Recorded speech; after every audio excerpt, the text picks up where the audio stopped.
everybody, and welcome back to another video. Today we're going to be looking at Genshin Impact Developer Discussion 8-14 patch 5.0, aka the patch before we say goodbye to Fontaine and say hello to Natlan. Now, of course, I always love looking at these, and I will read it all so you don't have to. So leave a like and subscribe, and let's dive right into it. I do have some higher expectations because, once again, Genshin is very lacking on the QLO side, and there have been a lot of things happening.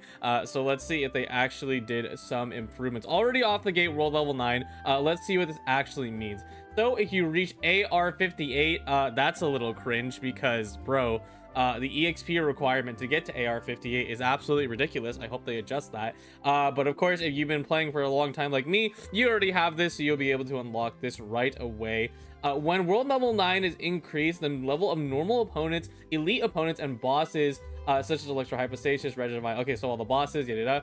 Hydro Tupla, oh no. In the open world will increase by about 10, making the battles more challenging. So they're gonna be level 90 to 100. So that's fun. They will still take 5 seconds to clear, don't worry. But I'm pretty sure that's okay. The rewards better be better. For defeating world level 9 bosses, you get at least 3 level up materials. Thank God. Okay, so you have a small chance of probably getting 4, but now the base rate is 3, so that's really good. Makes farming for all your characters and ascending your characters really easy, so that's nice. Starting basic drop rates for following opponents will be optimized and increase efficiency of obtaining scores from materials. I sure hope this does not only apply to world level 9. Okay, so all of these guys, Abyss Mages, Ruin Guards, no big deal, right? Specters, Nobushi, Kiryagi, frick these enemies, dude. These have the worst drop rates in the game, to the point where Nobushi can actually drop 0 of their handguards, which is just stupid. It's like, dude, why am I farming this character or like this thing when it drops nothing? And also with the lowest rarity. Okay, Specters, maybe I can forgive because there is a lot more of them. They can also appear outside of Inazuma, but these two have no excuses. Okay, they can only appear inside Inazuma, so that's some BS if you ask me. But yeah, no, I hope this is not only correspond to world level 9. I hope this goes down to other people, because there's still a chance that a lot of players cannot reach AR 58, which is why I said this is cool, right? You know, and all, you know, I kind of have my other thoughts about it, but if it needs to be reachable within, like, you know, for a reasonable amount of time, like, you know, maybe 1 month, 2 months, I think that's pretty reasonable, because the EXP requirement going from 55 to 60 is like probably like 4 months of my time or more. It was ridiculous. But yeah, anyway, that's all cool. Please make this good. I have to see it to believe it. Regional specialty tracking function increased. Total map pin. Okay, yeah, so we have new map pins. That's good. You can track local specialties. Oh my god, wait, did they do it? There's no way they did. Okay, so go to collect, and regional specialties will mark the location, ranges of special regional specialties, and blue circles on the map. At the same time, a number of specialties in the area have not been collected will be displayed. Yo! Oh my god. Okay, this is actually like a live reaction. What? I am shocked. Wait. Okay. Gotta slow down the GIF there. You can pause the video to look at it. But so it not only shows how many you haven't picked up, but it also just shows the area and where it would be. That's so good. Every time it always tells you, oh, it's over here, and then you click on it and then it doesn't do anything. Now the button actually does something. That's great. I love that. And then the blue circles will disappear. Yeah, that's cool. More map pins. So what, I think we're at like 250 now. We have a lot. The important part is we have a lot. I don't use them all enough, but you know what, people who actually actively mark their maps and mark resources, good for you. You get that now. All right, new crafting bench, new artifact crafting. Sick new artifact sets. It's kind of everything you expected. Dendro set, Gilded Dreams, Wanderer set, the flop set for Bloom, which nobody uses because it's not efficient to farm, but now it is efficient to farm. Nim Stream, garbage. It's for child and nobody uses that. Voracaution's glows, ha ha ha, bad. And this is the surprising one: Mari Shosei Hunter and Golden Troop. Now, we wouldn't expect these until version like 5.8, 6.0 when we go to Snezhnaya, if we do. I mean, we have to. Come on now, right? But they decided to put these in early, and this is definitely a good thing, because these are the 2 most adaptable artifact sets in the game. And of course, you can go to Fontaine early and stuff, but, you know, being able to just craft this out of the box is super duper nice. So big W's here. Of course, the biggest ones are going to be you know, Deepwood, Gilded, and then these 2 right here. The other ones, you know, if you want to farm them, go ahead. But regardless, Good. I like artifact set updates. I wish it didn't happen only every year, but you know what, I will take it. Serenitea teapot load limit, nice. Let's see here. Serenitea teapot load limit will increase 1.6 times previous limit 5.1 update. Sure, I don't know what the multiple higher on this, but hopefully that's good. In addition, furnishing inventory limit will expand from 2,220. I'm surprised people have that many furnishings, but you know what, I don't play the teapot enough, so that's good. Keep adding stuff to the teapot. People do like the mode, and you keep giving us freaking furnishings to put it in there, so you know what, you might as well give us a little more room, because it's really annoying when I have the mansion and it's like, you hit the load limit. It's like, bro, come on now. All right. Oh my goodness, food usage and cooking system optimization. I have been asking for this for ages because the cooking menu is so unoptimized. Let's see. In the new video, you will usage prompt before use, more scenarios, using special dishes in your inventory, adding special dishes to NRE, and using special dishes to revive characters. Okay, good. Reviving, or just in general, special dishes are great because, you know, there's something you can only obtain for a character and you get one every year from a character's birthday. But the problem is that some of them you end up accidentally using because the NRE does not prioritize it properly. So you just end up clicking that. It's like, bro, you just use the one way to obtain that dish. It's like, you're never going to pull for Ito just like me. I'm never going to be able to use hot dog. What? Anyways, so that's good. I will not use this feature, but it's good for people who are collectors because there are people who are avid collectors. That's not me, but like, it's good that we have it. Once more, lower ranked food items will be prioritized to avoid accidental use of special dishes. So basically they're gonna prioritize these things over using this, so that's good, because the original thing, when you hit the revival button, is that you always just pick the first thing in your inventory slot, which will usually be something like Bennett's egg or amber steak, which is, you know, of course you can get that pretty easily, but it doesn't fucking matter because you end up using it. It's like, bruh moment. And there's a lot of other characters with 2-star rotation, but regardless, yes, good change. Me likey. Oh my god, thank you. I don't even have to look at it for 1 second. I already know what this is. Food interface for the inventory and cooking system will have a new filter and search function. Dude, there are like probably 100 recipes in the game, and the fact that you had no means to like filter this out in your inventory was so annoying because there's a filter inside the cooking menu and then there isn't something like this because you can't go search up, okay, where's that like one thing that like comes from Sumeru, like the fried cheese balls, bro? I want to find those. Well, damn, bro, good luck searching through your inventory. Now you can sort through everything here. You can even sort through potions, which is great because it's an underlooked system. We'll talk about that later, but you have everything. You even have an other tab for the silly things like Fanta.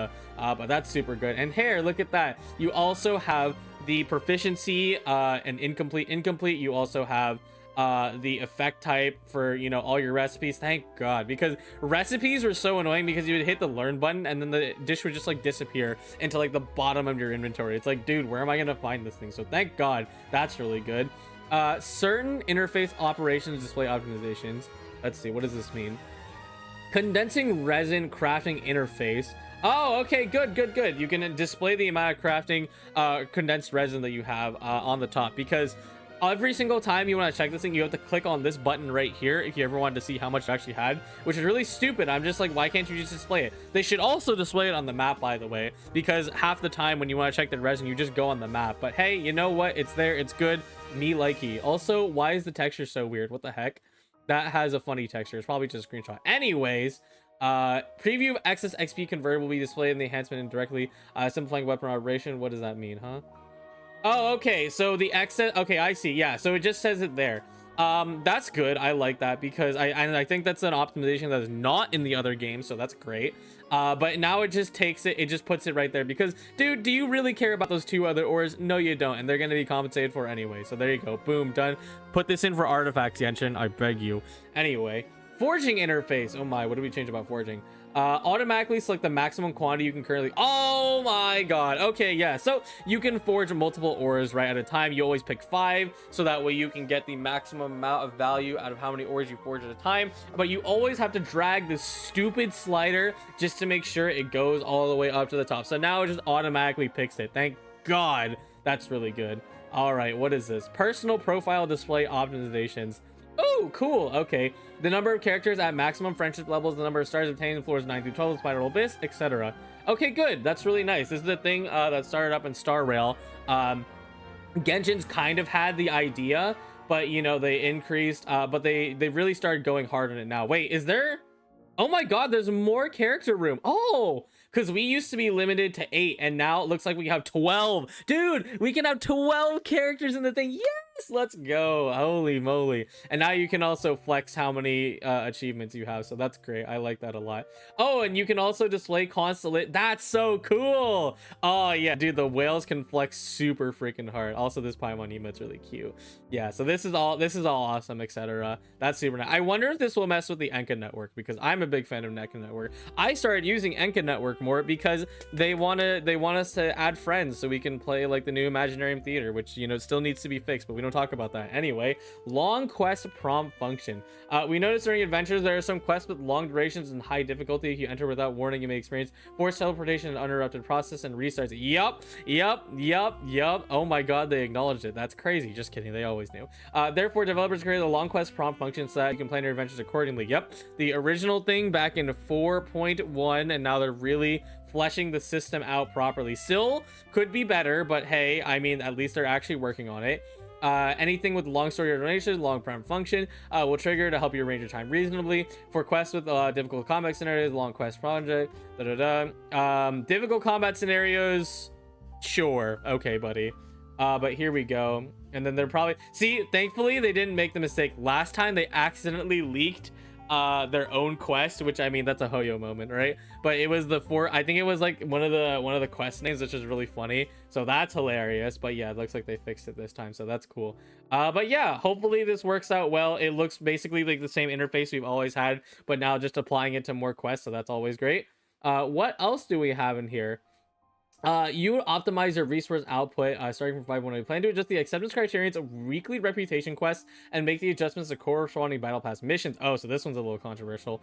When the reputation of a certain level reaches the maximum, the weekly reputation states for that region will no longer be available. We remove weekly reputation quests from battle menu, battle pass, weekly missions, i.e. complete 3 requests and 3 bounties. Yep, we know that. So that's all the weekly requests, right? You go to the reputation level, and then you can still accept them if you want to clear battle pass missions, etc. But they are now removing it. But let's see what they exchange it for. Starting from version 5.0, battle pass missions will be adjusted as well as in battle passes BP period. A new quest series accumulated from 5-star artifacts will be added, completing the quest arrangement, granting a total of 3,600 battle pass exp, 60 Primogems, and sanctifying union 60 just exp bottles per period. Okay, sick. Wow, that's a funny name. Anyway, enhance 5-star artifacts, a total of 30 levels. Sure. Enhance our 5-star artifacts, total 60 levels, holds level. That doesn't seem too bad. I don't know. I don't know, because 5-star artifacts, a total of 30 levels. Okay, so like the maximum level is 20, right? So then you do it again, and then you're at 40, so that's already 1 clear. And then you do it again, that's 60. And then you do what? So that's 3, and then so now we're at 60, right? So we do it 2 more times, and we get 100. Okay, so this is a good adjustment. Hopefully these primos aren't cut from anywhere like Spiral Abyss, because dude, you have to realize that even if you're technically getting more rewards, the new Imaginarium Theater is much harder to clear just because of an account check and not because of, you know, DPS check. So that's no fun, right? There are a lot of people who this season with the new Cryo, Animo, and Hydro cannot actually enter the Imaginarium Theater, and there's still the issue of, you know, doing all that. So all those primos that you typically get from the Abyss, which only resets once a month, is now all gone. So it doesn't matter if they ended up splitting the primos. But yeah, big rant, whatever. This is good. I hope they don't cut it from anywhere. And let's see here. Non-reputation reward experience for active weekly quest will also be adjusted to Mora and sanctifying union. Oh, that's cool. Wait, that's really cool. Oh, damn. Okay, hopefully this is true and doesn't cut into this, because if they're saying any of the experience words for Natlan's quest are going to be adjusted to Mora and EXP, I mean, that's good. Mora's obviously like the baseline, right, for reputation quests, but having XP from it as well, that's super nice, so we can increase our artifacts faster. Battle pass and daily missions, the battle size EXP for claiming doing daily commissions, you get more for it. And the above adjustment will go 100. Is that a million? That's a million in one go. Please stay tuned for the official distribution details. So yeah, here's the slightly controversial opinion on this one. Battle pass missions, the weekly missions, I don't like how they removed it, because it's always an optional way to get Mora. The one for requests is definitely sucky because that one takes your resources, but the one for battle, like bounties, is good because you just do a combat scenario and then you get free Mora, which is always good because this game will start to tie you up with Mora now that we have level 90 and now potentially level 100 thanks to this new increase, right? So I don't like that. But it is nice that we now instead have something like this, and the most important thing is, as long as they don't cut the primos you know, from somewhere else, you know, that we get to just keep this permanently as a nice 60 buff, which really they should, because this basically compensates for, you know, the people who don't do like check-ins, right? Because check-ins is about like 40 Primogems on the Hoyo Lab website, which, hey, we're here right now, but brah, I do not want to do that shit anyway. But hopefully that's good. And yeah, looks like that is the end of it. Also, special program, we are going to watch that, obviously. But yeah, this is an okay developer discussion. Obviously, we have the standard 5.0 update stuff that you tend to expect, but outside of that, I think it's pretty just okay. I do hope, you know, once again, unfortunately, this is the way Genshin is, but I have to see it to believe it, right? For things like this, I need to see if it unilaterally applies to lower world levels, because you got to realize that if the idea is that you're trying to get in new players, then they have to deal with the entire climb all the way up to AR 60, which is like almost like an 8-month grind, low-key. Like, it is gonna take forever to get all the way up there, because the EXP requirement is so absurd after you get past 55, and it will take you literally months to get there. And also, world level 9 is cool, level 100 enemies are cool, they're not gonna do much, you know, outside of give you more drops, which is great, but that also implies something else, and I don't like it. And it also has always been the question, hey, are we gonna get world level 100, or I should say character level 100? I hope so, because 90 is a really unsatisfying number. Also, it's a great way to fix characters who have been falling out of favor, but yeah, and we'll make a video on that and stuff. But hopefully it means that we can get level 100 for characters sometime in the future. I'm a big fan of that. Otherwise, just good optimizations all around. We want a little more. We want those artifact, you know, loadouts, especially with giving us more XP. Maybe this is a sign. Just kidding. No, it's not. Anyway, enough doom posting. Okay. Update. Hopefully they give us more in the stream. I really doubt it, but regardless, that's gonna be it for me. Hope you all enjoyed a bit of a yap fest, a lot of stuff to cover though. You know, even small things like the cooking thing, I'm just really happy about, because they're annoying to deal with and you don't want to have to constantly move around with all your stuff. But yes, thank you all so much for watching. Here's all the content. You know how it goes. We'll be watching the live stream most likely as soon as it goes out. It's gonna be American friendly time finally, so thank God for that. But anyways, thank you all so much for watching, and I'll see you all next time. Goodbye.